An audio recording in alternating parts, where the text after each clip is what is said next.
This is a recording of a live Parent University session from November 28, 2023. Hear from our DCPS EdTech team about how to support digital citizenship at home. And I want to just start by introducing myself a little bit.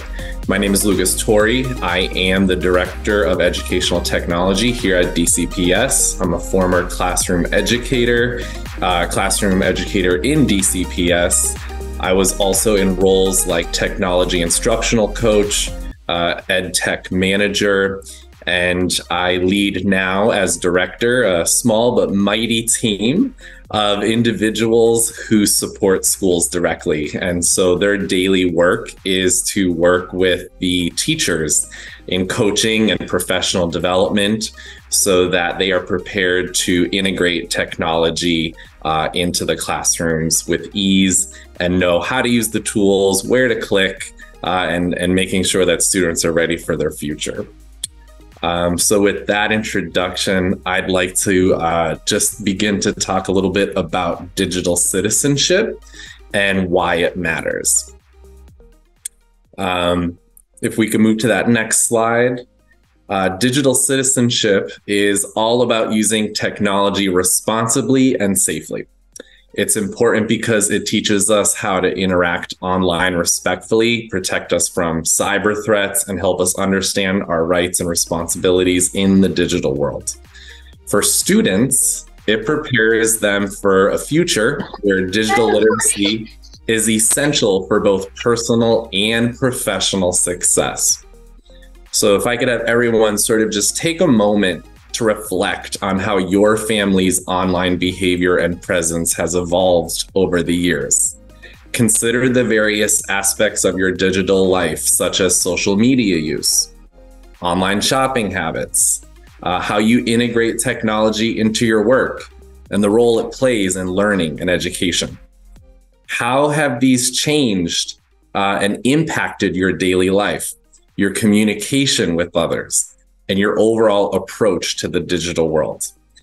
Have you noticed an increase in digital literacy and comfort with technology, or did you find challenges maintaining a balance between the digital and physical worlds? And so through that self-reflection, hopefully throughout this session, we can share some tips that can support not only your child with maintaining that healthy balance, but also you in finding ways to connect with them and communicate with them about their digital presence. I want to talk a little bit now about the lessons that we use in DCPS to inform and educate your children about digital citizenship and digital literacy. So the digital citizenship lessons taught in schools provide students with real-world application of knowledge and skills through engaging and thought-provoking learning opportunities. Connects our students' experiences in today's connected society. These lessons help to address top concerns in schools by addressing real challenges and digital dilemmas students face today and prepare students with critical future-ready skills for them to succeed as digital learners. Each lesson is designed and developed in partnership with Project Zero at the Harvard Graduate School of Education and guided by research with thousands of educators.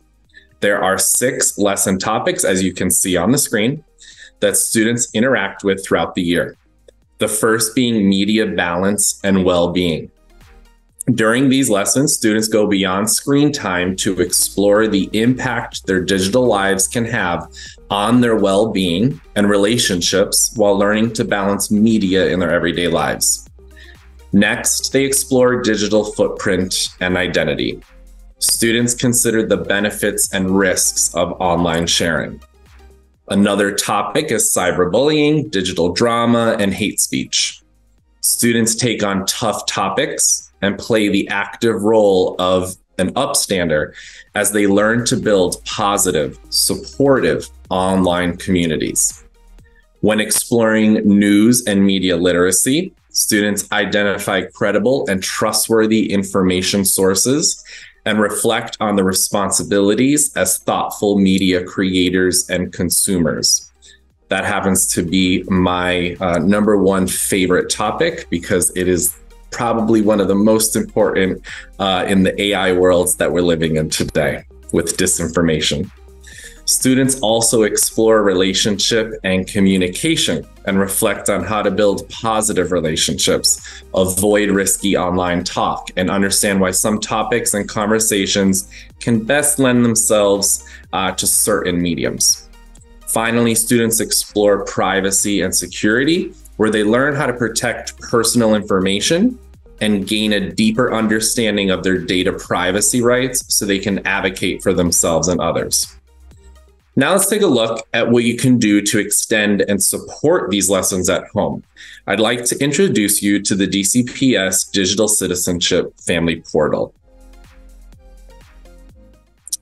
So as we navigate the digital landscape together, it's crucial to foster a culture of responsible online behavior. In this dedicated space, the portal, you'll find essential tips and resources for DCPS educational technology digital tools that support digital citizenship for both parents and students. Our aim is to empower families with the knowledge and tools they need to use technology safely, respectfully, and effectively. From online etiquette and privacy to digital footprints and cyberbullying, our guides will help you engage in conversations and actions that contribute to building a more ethical and inclusive digital world. You can access this portal by typing in the URL found on this slide, as well as located in the recording after the session. I believe it will be placed in the chat as well. We also recommend that you bookmark this page for future ease of access, so you have those family tips at your fingertips. Next, we'll review a few resources that come from the portal itself. These resources focus on safety, privacy, security, and cyberbullying. So let's first discuss how we could help boost kids' safety, privacy, and security. The number one thing that families can do is communicate. And that's really the central theme and base foundation of all of these tips is communication. So discussing personal versus private info, sharing online, understanding the difference between personal and private information. Personal information like your favorite color or book can be shared online, but private information such as your address, phone number, financial details should always be kept confidential. Have a chat with your kids about what's safe to share and what's not. Use privacy settings. Privacy settings are your digital guards. Take time to explore and adjust the privacy settings on social media and other online platforms with your children. Show them how to control who sees their information and posts. It's a simple yet effective step in safeguarding their online presence. Avoid location tracking. Location tracking can be a double-edged sword. It's useful, but also compromises safety. Educate your kids about the risks associated with sharing their location online. Turn off location services on their devices for apps that don't need it, especially on social media and photo apps. Power up your passwords. Strong passwords are like secure locks on your digital doors. Encourage your children to create complex passwords, a mix of letters, numbers, symbols, and to use different passwords for different accounts. Remember, a strong password is a powerful tool against hackers. I would also recommend using two-factor authentication, which requires a time-sensitive code from an app, email, or text. Avoid clickbait. Clickbait can be tricky and misleading. Teach your kids to recognize and avoid it. Those sensational headlines or offers that seem too good to be true often are. Clicking on them can lead to downloading malware or revealing personal information. It's always better to be cautious and verify before clicking. Next, I'd like to talk a little bit more about privacy, security, and safety. First, let's start by reading the fine print, privacy policies. Reading the fine print is crucial in the digital age.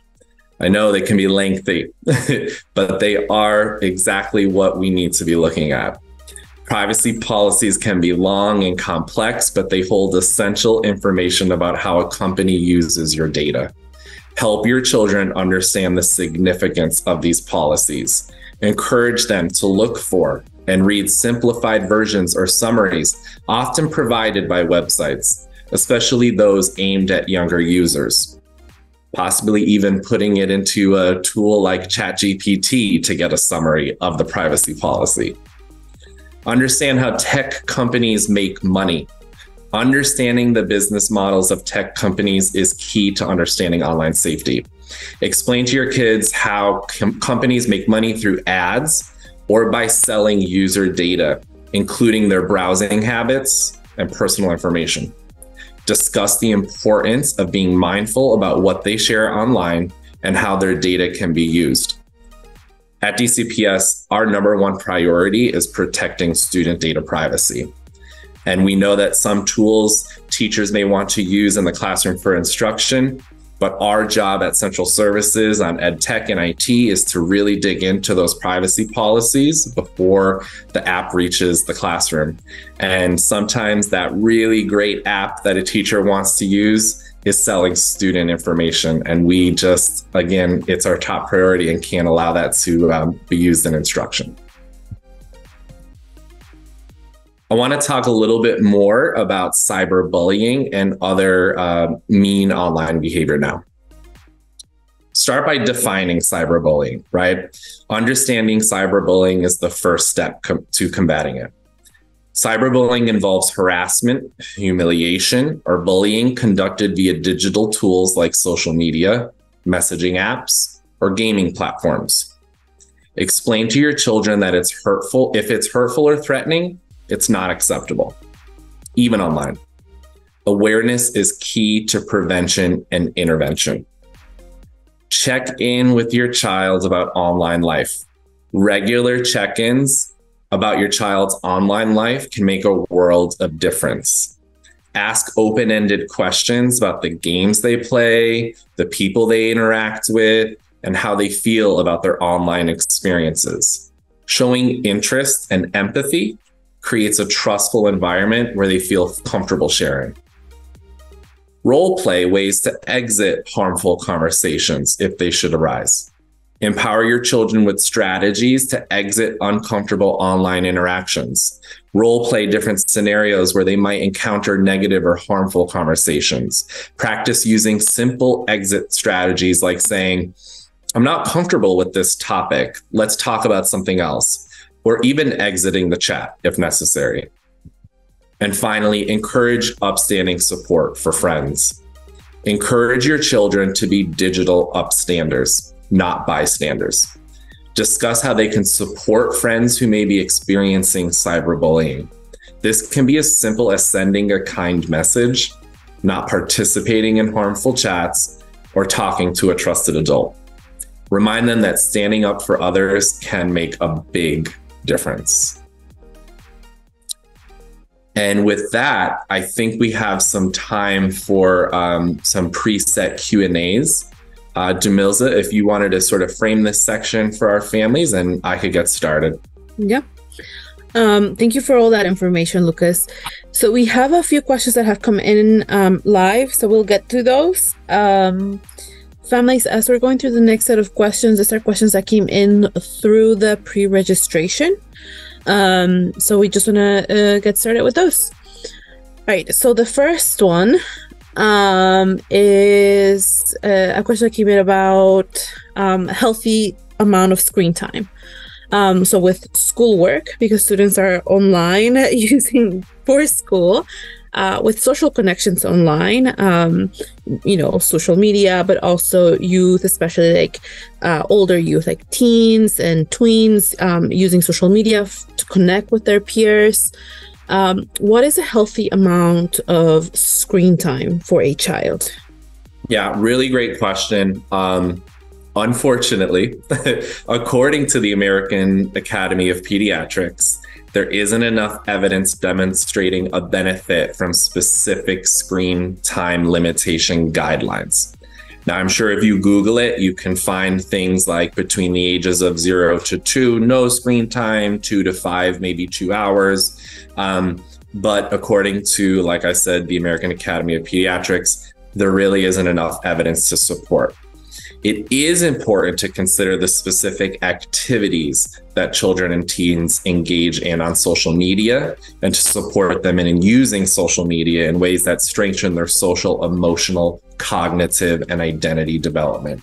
And you can see here on the screen, and I'm sure we'll share these in the chat, many resources that are just on this topic of, what is too much screen time? What isn't enough screen time? How do I support my child at home, knowing that they have homework most likely online, but then I also want to give them that opportunity to explore their digital identity as well. And so I really encourage our families to dive into these resources, read them. Some of them are actually role-playing opportunities that you can have with your child to see what they think the appropriate screen time is for them. And again, it goes back to what I said at the beginning of this session: communicate, communicate, communicate. Thank you. Thank you for that. So speaking of screen time, so having access to different platforms, learning platforms can be helpful for students. What online learning resources does DCPS recommend? Absolutely. So you could see several here on the screen. I'll start first with our Clever Personalized Apps platform. So we use Clever for tools like iReady, SOAR, which is for library programs and reading. We have Khan Academy, Common Lit, Discovery Ed, Code.org, STEMscopes, Minecraft, many more, right? And many of these tools are personalized and in many cases AI enhanced algorithm tools, which means when your child interacts with the lesson or the activity that's in the app, it's learning from your child's responses. And so the next activity that they're presented with is personalized to where they may be excelling, as well as where there may be some gaps. And so if you're wondering, well, which tools should they be using at home? All of them, right? I would recommend reaching out to the classroom teachers and seeing which of the apps are they integrating into classroom instruction, because many times these are being used in the classroom, and then extension activities are provided to children at home to explore. Another one is the Digital Citizenship and Literacy Student Hub. So this is specifically for our students in DCPS to learn about the EdTech tools that are used in instruction. Tools like Nearpod, PlayPosit. What else do we have?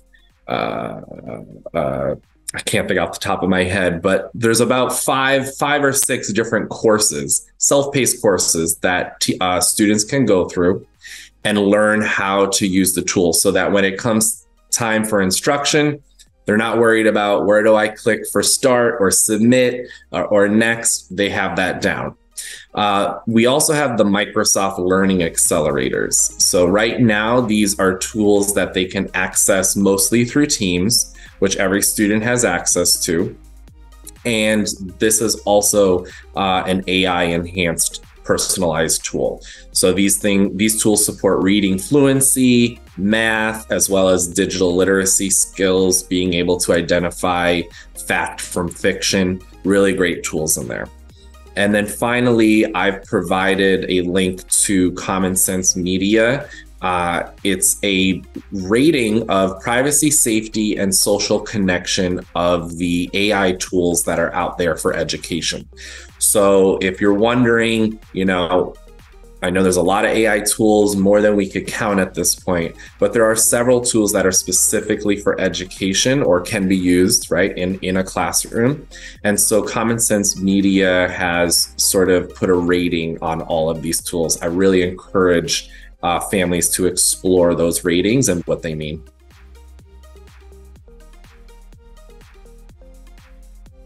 Thank you. And we have one more question from the pre-registration before we jump to our live questions. You talked about cyberbullying. Could you please tell us more about how DCPS handles cyberbullying and a little bit more about what happens when it takes place in the classroom or like in school, because our students have access to technology in school, but also what happens if it's outside of school? Absolutely.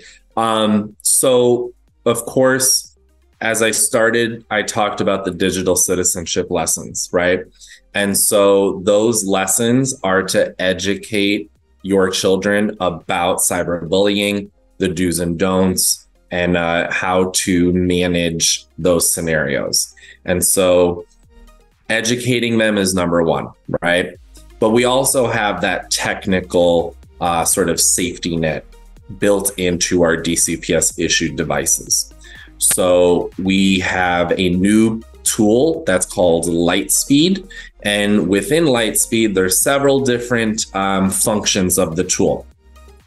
Teachers are currently using what's called Lightspeed Classroom. I don't have it presented here, but it allows them to monitor student devices during instruction and limit their online activity so they're focused on the task at hand. But in terms of the cyberbullying, we have what's called the Lightspeed filter and alert. So Lightspeed filter includes the most comprehensive database of K-12 online content. Its agent leverages AI to automatically block millions of inappropriate and harmful sites. So if a child tries to access a website, the AI tool recognizes that as being harmful, whether it's an image, a video, text on it, and it will block it on the DCPS issued device, whether they are on the network or not. The Lightspeed Alert is an at-risk student solution that monitors and analyzes online activity of the student devices. So it's checking for signs of self-harm, violence, bullying, and then these alerts are sent to both central service teams as well as a school staff person that's been assigned. They connect with the student or students that are involved and receive the appropriate support depending on what the activity was. Thank you. Thank you for that information. All right, so let's jump into some questions that have come in live. And as we're answering the questions, families, if you have any follow-ups or anything else, please feel free to enter them in the Q&A section. So let's start with a couple that just have been answered here, but I just want to make sure that we get the answer in the recording. The question is about the curriculum. So we talked about the DCPS lessons that are taking place. Are these lessons for all students at all grade levels for a specific grade band? And when do these lessons take place during the school day? Great questions. So yes, the answer is yes, they are for all grade levels, K through 12. And what my team has done, again, these lessons are coming from Common Sense Media. So if you are interested in exploring these lessons, one, go to our digital citizenship portal so it can show you which lessons we're using. And then you can also access the Common Sense Media lessons themselves through the portal. So you could review the lessons, the activities, the quizzes, and everything that's involved. And so what we do is we sort of break down the lessons into beginning of year lessons and then lessons that can be taught throughout the year to help support the learning of digital literacy.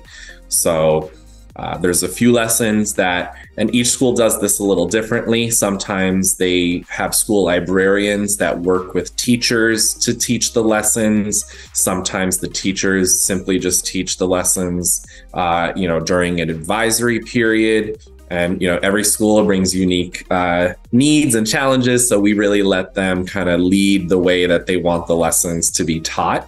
and we simply provide them with that content. Thank you. Let's talk a little bit more about resources. We had a question come in asking about more recommended resources. So DC Public Library Online offers a lot of resources like Livy or Overdrive. Is this something that would be appropriate for students who are school age? I'm not familiar with Livy. I believe I've heard of Overdrive before. I would say that if you are looking for a specific resource, whether it's to support literacy, to support numeracy, you can definitely reach out to our teams and we could provide you with, more specific resources, as well as reaching out to that classroom educator. That's where the teaching and learning is happening. And so that teacher knows what exactly they want their students to be learning about. But we could absolutely work together to give more resources. Mm-hmm. The portal itself will also be building on itself. So this is a new portal, and it's continually being updated. Many of the questions that were asked here will probably become FAQs in the portal and links to more resources there as well. Thank you. I'm going to go back a couple of slides. So we talked about the clever personalized apps. Correct me if I'm wrong, but the portal that is linked in the chat here, and that will be linked in the recording of this video in the description box, there's steps on how to access the clever apps on the portal, correct? Correct. So in there, we have step-by-step guides that shows families as well as students on how to access Canvas, which is our main learning management system, but also Clever, which has our host of personalized learning apps. Okay, excellent. Thank you. I just wanted to confirm that because all of these ones I've seen used in a school, in a classroom, one or another. So it's great to know that that's available to use at home. So we have another question here that is talking again more about the use of social media. The question specifically says, can you give parents suggestions on how to roll back our teens' use of social media, given the fact that they came into their tweens and teenhood during the height of the pandemic and became heavily dependent on it for socialization? Yeah, so I guess the question is how, again, going back to how do we manage their online identity with their real life identity, right? And so I know I kind of sound like a broken record, but it goes back to communicating that to your children, right? Having those conversations about how much is too much time on social media versus going out and taking a walk, right? Balancing what you're doing online with what you're doing in real life every day. So I would say, if you're wondering, like, how can I talk a little bit more about social media use with my child?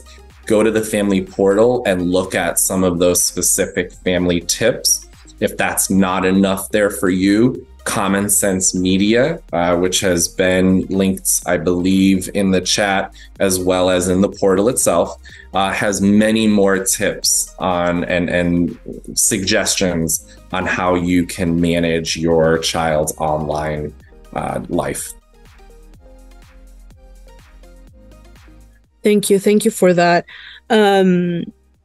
I think that could also be like a concern about the impact that social media has on a student's mental health. At DCPS, we have a robust mental health supports. So I'll make sure to find the link for that website that our mental health team has. And there are also like referral forms there if you feel that social media is taking a toll on your child, or there is also something going on there that is affecting their mental health. There are also resources for that.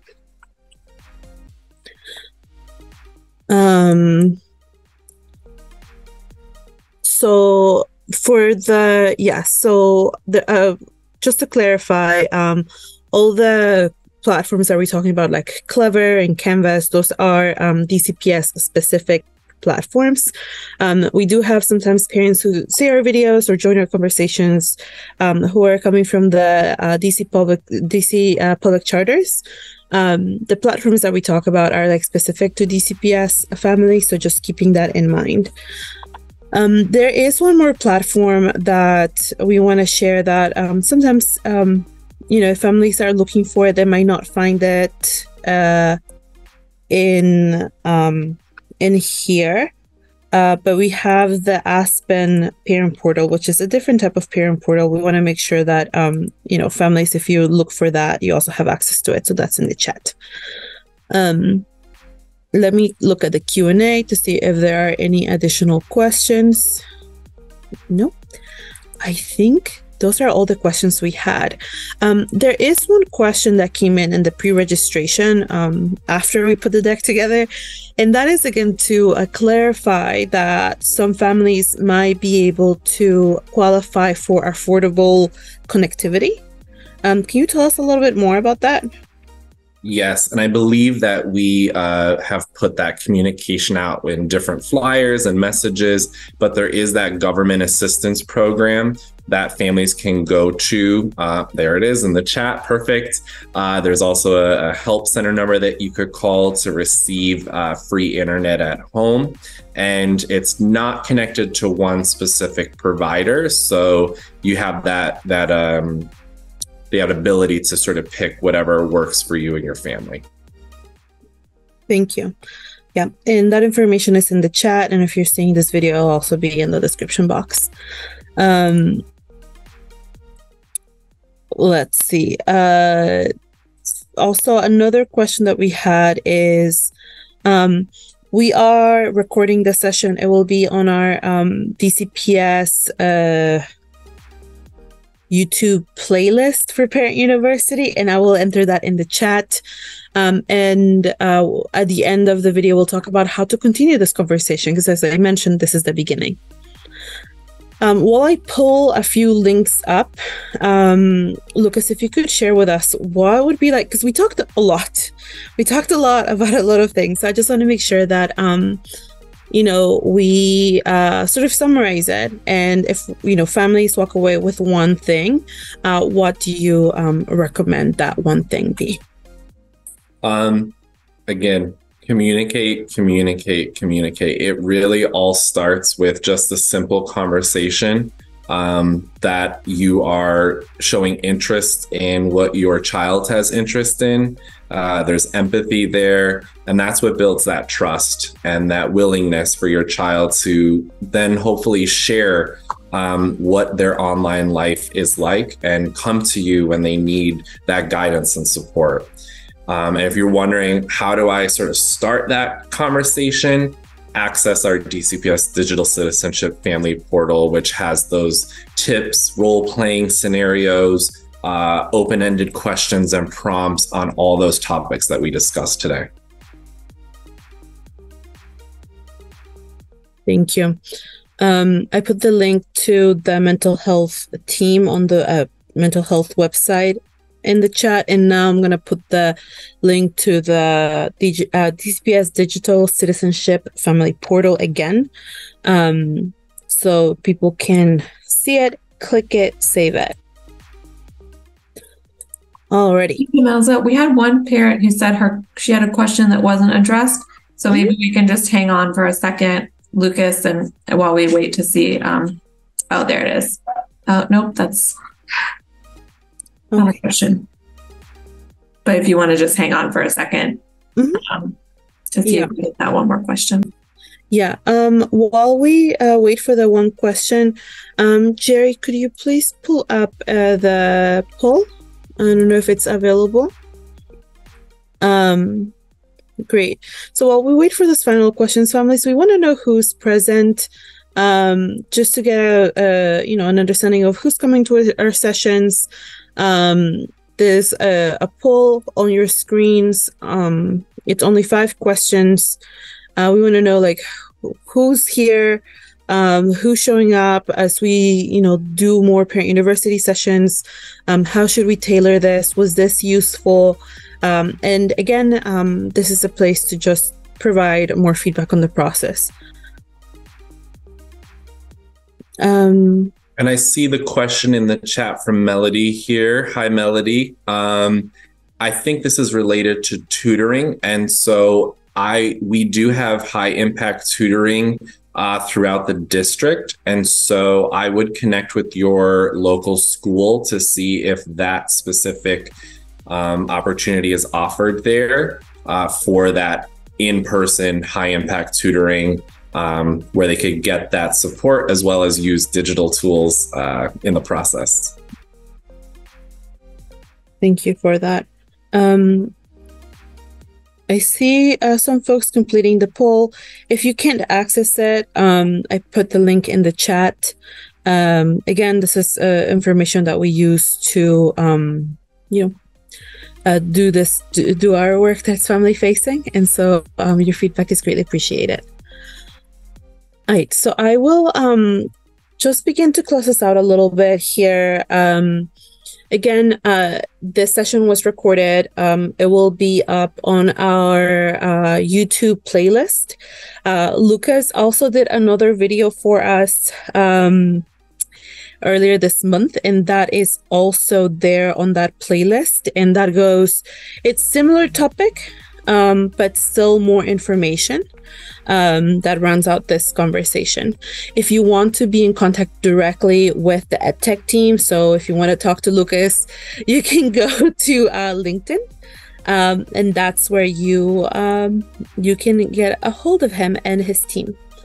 I will put that link in the chat right now so you can have that.